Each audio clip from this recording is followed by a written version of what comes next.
Whoa. I don't think the internet can handle that one. Too many cameras. Okay, so I'm trying to figure out where to stand. So, Ben, you'll operate the camera. We have the close-up camera, and a couple of you have seemed a little unable to decide where to put it at the right time.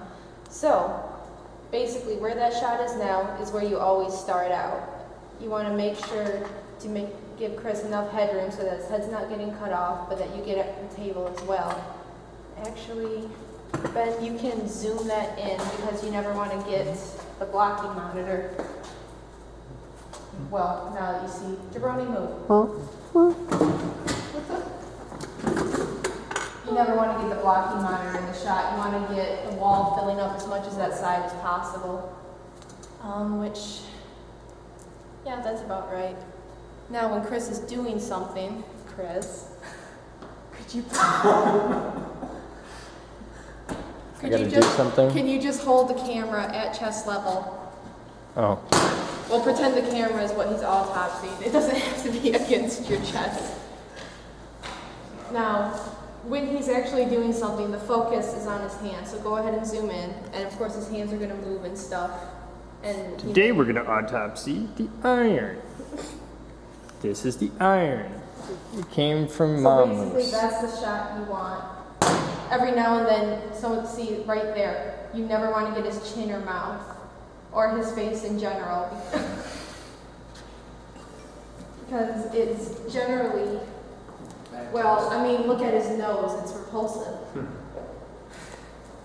So, it can also throw off sync issues. Because My nose can throw off sync issues. Not your nose, but your mouth moving. Because you're dealing with, my camera's doing strange things with the TV screen.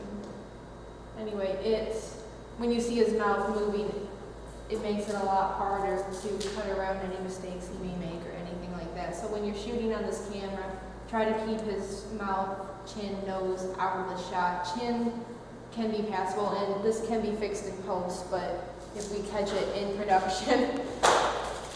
Are you just teasing him now? Yeah. No, I'm waiting to give the lesson that you stumbled upon and didn't. Stumble upon, but Just do your thing and then I'll talk about it. Okay. Basically, the less we have to fix in post, the better. You could teach him how to mic Fixing himself. in post is a crappy idea. You could teach him. So. I don't know. So you guys, Oh, okay. that's basically the basics of the close-up camera. Now, what did I miss? Or what did I stumble on it? The reason why your camera, the display on your viewfinder looks weird on the TV screen. Oh, yeah. There's Different frame rate? kind of. The TV screen is displaying 29.97 SMPTE NTSC, whereas her camera is shooting at probably straight up 30p. The TV screen is displaying an interlaced, so it's displaying It's more the color that I 29.97i. was concerned with. It just, That's shooting in 30p, but your display may or may not be 30p. The display rate on that may actually be something just completely custom to JVC, and it's going to be compressed as hell because you don't have a full 1080. yeah. No, yeah, I'm working with our crappy time-lapse camera. yeah, I know, but it works. It's really awkward to hold. Your crappy time-lapse camera is better than my crappy blog camera. Because Your your crappy blog camera has significantly longer battery life, though. yeah, well, the batteries on those suck, Right? like really bad. Yeah. I blame you. Is that mine or his? Either. Okay.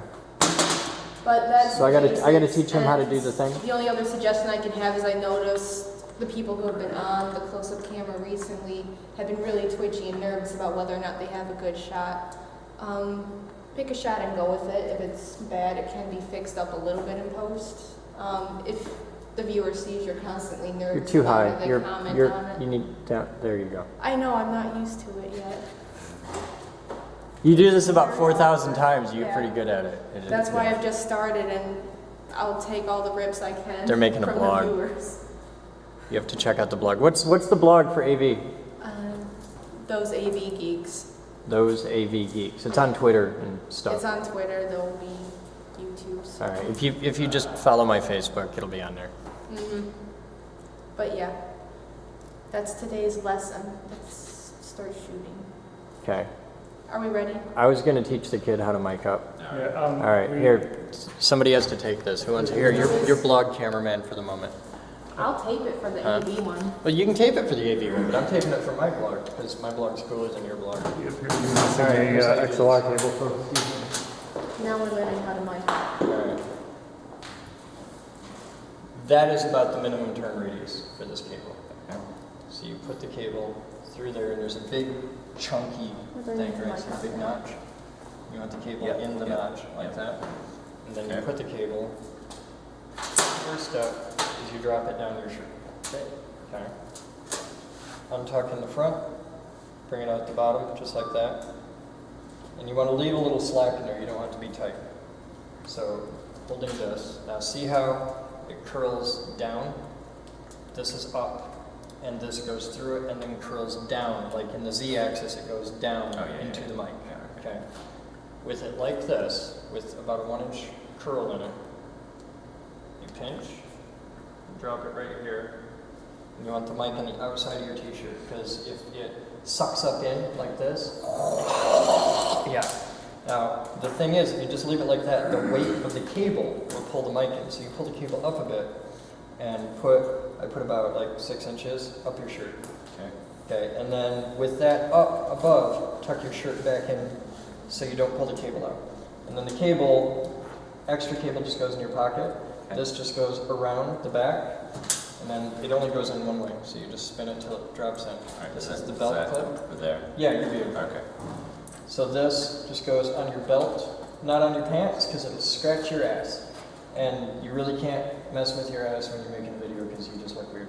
So you've got that, and your shirt's a little weird tucked. So then you just go around and tuck it back in. And now that you're all set up, you grab your cable, and you don't even have to look. You just find the hole and then spin the cable around like that. And there's a notch, because it's an XLR cable, there's an indexing pin.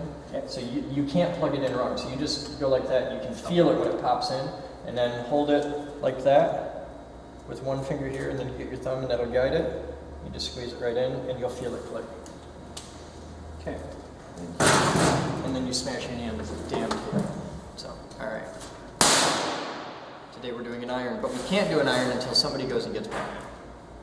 For what? I need a tri-wing bit, and I don't have one. You're the fastest, Steve. Run, Steve. Run like a bunny. Yeah, it's safe to climb on. Did you want the shoulder Yeah, back? you're set. You want this? Yeah, thank you. It can get awkward, but if you think you're okay with it. Here at the Geek Group, we've invented a new fundraising strategy. You can now purchase impressively tiny coins we've compressed using high-energy magnetism. We induce a current pulse of 100,000 amps into a copper wire coiled around a golden dollar, dime, or quarter, producing very powerful opposing magnetic fields that compress a quarter to the diameter of a dime, which you then receive in a lovely commemorative package along with the satisfaction that can only come from helping the Geek Group build our endowment, which in turn will allow us to put membership fees, donations, and sponsorships towards furthering the organization rather than just maintaining it. Carry a lightning bolt in your pocket, available at thegeekgroup.org. This plugs into the back of the camera, up above the battery, which you probably can't see now. So maybe I should have had you do that before you attached it. I forget that people are shorter than me. Not all of them. No, but Just keeps going, significant doesn't it? portion. Once he gets that brain going, it just kind of coasts. Yeah. It goes in the back here. It is in the back, on top of the battery. There's a plastic flap thingy covering it on top of the battery. Meaning above the battery, if the camera were sitting the orientation it's supposed to be. I'm just going to get up here and show you. More would it be easier to take it No, down? not at all. Only fits in one way. And I have it the wrong way. There we go. Okay, now Press it again. You're probably still on. that way a little. Yes. More towards you. There you go. So tell them who you are and what you do. I'm Ben, and I'm a video intern. Okay. What's your specialty? I'm doing everything. I did Photoshop for the Willifry logo. Okay. You gonna fix that Editing. cable hanging down there? Because you'll see it on the camera. You see it on all the cameras, All of them. every goddamn one. And then Jabroni will just start going, fuck, rotoscoping time. That would require You don't know the term rotoscoping. How did you use it accurately? I don't know. I've made 1 or 2 videos. True, but You may have seen me on the internet. you haven't done any animation in your life. Are all of our vlogs gonna be 2 of us pointing cameras towards each other? It might be. For a while, they For probably a while, yeah. You need to shoot blog of stuff, not video set. I'm just, these are totally independent. This is my blog, and my blog's way cooler than your blog. Considering that your vlog's actually established, that's not a surprise. Okay. You gotta get established. My blog's got Actually, street cred. would be really trippy is if a fan took the fact that we're pointing cameras at each other and talking and edit it together. That, The actual conversation. that kind of freaked me out. Are you done yet? It's a camera. God, fire this It's kid. his first time. I don't care, fire him. It's his last time. You're done. You're done. You'll never work in this town I figured it out on again. my own, sir. Turn it on now? You won't even let me. I mean, he's gonna stand there that long. I should at least get to light his leg hair on fire. No. You already did. Yeah. Not for serious though, and he's furry, which is a trip for because he's blonde. Furry blondes freak you out. I think we can get a little of that. This is the adhesive stuff, right?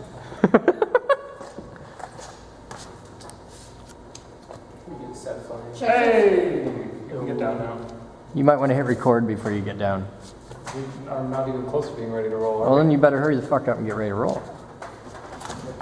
Yeah, that camera's got like an 80 gig hard drive in it. It'll record for, well, 2 hours and 49 That minutes. doesn't mean they want to like have 10 minutes of pre-roll before we do sync. Well, better hurry up. We got shit to do. So we had a couple members, one of which quite recently that wrote in saying, hey, I bought a reel-to-reel because I saw one in an old movie and thought they were cool or something. And could you guys please do a video on them and like the basics of reel-to-reels? So I kind of like reel-to-reels. I'm a hardcore analog audio guy. And for the record, I was analog audio not so much before it was cool because I don't have the hipster cred that Mac does. Because, yeah. It's not that I was analog before analog was cool. I was analog back when analog was cool and that's all there was. So, yeah. I was analog before digital existed. So I have a couple reel-to-reels out here. I've got a nice TSR-8, which is a half-track machine, half-inch, 8-track machine. And this one is a Tascam 34B, okay, and that's a quarter-track machine. And I got to look at the backs to tell. Now this is the shiny new one. This is a TAC 3340S, okay, quarter-track, 4-channel, 4-track, or quarter-inch tape, 4-track. This is not it. This is a, I don't know what the hell you are. It's a quarter-track machine. This is one I've had forever. It's a Technics. I've had this one since like 99 or so. No, I've had that longer than that. I had that back in Holland. I've had this since, wow, I've had this since I was in high school. How trippy is that? Okay, and over here, look at the back. You can see the homemade channel outputs here and my really bad old electrical work. This hasn't been touched in years. But this is my first reel-to-reel. It's a A3340S quarter-track TAC. I've had this reel-to-reel since I was 15, I think. This is my oldest reel-to-reel. So I've had this since I was 15. And we're going to talk about those, and then we're going to talk a little bit about the DA88 and the Elisa's ADAT yeah, it's going to be a cool video. And there's a secret surprise in the video when it comes out. You're going to get to see that, which has never made a public debut, and it's going to be awesome. Even Jabroni has no idea what it is, but he's going to be like, whoa, oh my God, second grade all over again. Come on over here. Check this out. Wow. That is a TI-99 4A. I want to thank my old second grade teacher, Steve Ward, Mr. Ward, who brought computers into my life with that machine when I was in second grade, and that was probably new back then. But that is a Texas Instruments TI-99 4A. And this thing over here is where you put the cartridges. So, yeah. He said you would know who this is from. I know who that's from. That is from the gentleman who I've been calling Henry for the past week, and it turns out his name is actually Terry. Yeah, I thought it was Henry. So, yes, thank you, sir. All right, put this in the archives. We'll get to that. Today, it's all about analog audio. and you're going to learn things about where a flanger comes from. That's a flanger. All you guys paying a fortune for those high-priced effects pedals? Here's how we did a flanger. Watch this really close. You raise your hand on top, you push your thumb on the reel. That's because you put your thumb on the flange of the reel, and it stretches the tape, and it makes the flanger sound. That Jefferson Starship, or Jefferson Airplane, swoopy, phasey sound, yeah, that's flanger. That's how we did that. Okay. All right, I'll be back. Are you done yet? Are you ready? Yes. Are you ready? Are we all ready? We have levels, we have cameras, we have... Yes. Which camera would you prefer be the one that you look at? I'll look there. That can be close up over there. Who wants to do close-up? Brownie, that table is not happy. Yeah, that's all right. Jabroni's not happy. Jabroni, the only time Jabroni ever knows joy, I've seen it twice. Jabroni knows joy at 2 points. That's all. Hurry up, Jabroni, and get on. Press record? Yes! For fuck's sake. Start recording. You're gonna die. We're gonna do a cold open Hey. first, and then Now, the only time Jabroni is ever happy is when he's smashing out, like, demolition stuff. You don't see it, he looks like rage, but he's actually smiling from ear to ear under the mask. Every now and then you just walk up to him and grab it and go, and you can see the grin. It's like a big Cheshire cat looking thing. The only other time I've ever seen him smile is when I went downstairs with a box and said, "There's something alive in here, kill it," and he just smiled and grabbed a hammer. Yep. I didn't smile. You smiled. You There's smiled a you lot. didn't even There's take video the proof box- that you You smiled. didn't even take the box down. You're gonna animate the smile and just prove it. Get your story straight. Yeah, Corey brought the box down. I smiled when you started calling me a sick bastard. You are a I sick thought that was bastard. funny. We love you. Thank God he didn't actually smash it, because Moose would have killed him. Well, if I'd opened the box and seen a hamster instead of a mouse, I would have, you know, Yeah, they that was Chris's paused. fault. For a moment, Yeah. it said, "This ain't right." Smash! Yeah. Jabroni smashed. Can we make a video now, please? Yeah. All right, we're gonna make a video. Roll us. I'll be back. I learned how to run a machine shop. Set up an enterprise level server. Program 9-foot robots. Make lightning.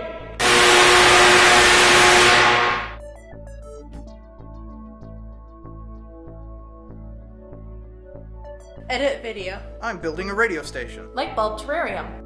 A high-performance electric car. I'm a CNC geek. Computer geek. Robot geek. Physics geek. AV geek. I'm a radio geek. Craft geek. Car buff. No matter what kind of geek you are, we've got a place for you here at the Geek Group. Come join us. We build awesome.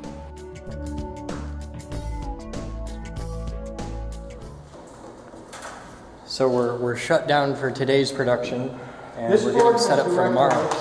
So I'm going to use the direct outs. They're 1/4 inch. I've got a 1/4 inch insert, well, 1/4 inch tip ring sleeve patch. So I'm Okay. not sure how I'm going to get into the XLRs on that unit, but we'll figure something out. If I have to do it with this board, should interface really well with the TSR8. Okay. So if I have to use that one to show Does how that it have works, 1/4 inch on I think it does. If it has 1/4 inch, that'd be a lot easier to And I work. know I've got one of these. It's got 1/4 inch on one end and TS the other. I've got a couple of those cables, like the big 8 set cables. Yeah. No, this is all RCA. Oh, it's all RCA? It's all RCA. I assume the direct outs on this board are balanced. I have no idea. I would assume they are. I've never really used this board all that much. Well, it says input output, so I'm going to assume that they're balanced. Inserts are tip return. Has it got 2 wires or 3 wires? And the output's on the board. Well, I'm looking at the direct outs, which look to be tip ring sleeves. Then I'm they're gonna assume balanced. They're balanced. Yeah. So we can use we'll use the first 8 direct outs. You've got XLRs for your mic ins. Choosing an arbitrary order here. Now I want to be black. I don't have black brown. Red. Are you using the resistor color code? Same color they usually use for cables Oh, okay. and other such stuff. It actually is used in about the same order. Okay. For a lot of different cable pairing. And gray and white because they're just the weird ones. So that's 8 channels of direct outs. And I don't need 8. I only need like 4 at most, because I'm just going to do a real simple thing on how to do multi-track, and then maybe ping-ponging tracks. I don't know if I want to get that heavy into wiring, but yeah. That's a little bit more work. Yeah. Now the question is, how can I bring that into the console or the mixer there, or the tracker? The deck. I've got XLRs. How can I easily? I'm gonna let you do head scratching. Let's go check on Batman. Batman! Yep. Whoa, dude, where'd this come from? That came from Radar, that auction you went to down in Yeah? Toledo. That was that. And That's we got a cool. couple We're gonna use the hell out of that. empty metal drums there and 2 buckets of coolant for the machines. Cool. Okay, so what are you doing? I'm putting a regulator on the water. Well, I already put the regulator on. Now I'm putting What's this for? a nipple in. This is for the computer lab, their air blowing system. Oh, So they don't okay. get water. Cool. And they wanted a regulator so that if Yeah, they have more sensitive stuff, they yeah. can bring it down. Is that Corey's new cage one? Huh? Yeah, this is Corey's new cage. I was thinking I might use it for Jabroni, but it's a little short. He might get cramped. No, you stand it on end for the drone. Oh, okay, cool. All right, you guys have fun. That's today's Captain's Blog. If you have old reel-to-reel tape on reels, especially the big 10-inch NAB hubs, please let me know. We are doing a whole video series on reel-to-reels, and we need tape. A lot of our tape got destroyed in the big flood, and it's kind of hard to get these days. There's a lot of people out there that have old tape just rotting away in a basement that they're not using, especially radio and television stations have a lot of it. So if you know somebody with a bunch laying around that hasn't already ended up in a dumpster, please let us know. We'd like to give it a loving home. I'm Chris Boden. That's today's Captain's Blog. And as always, I'll see you next time.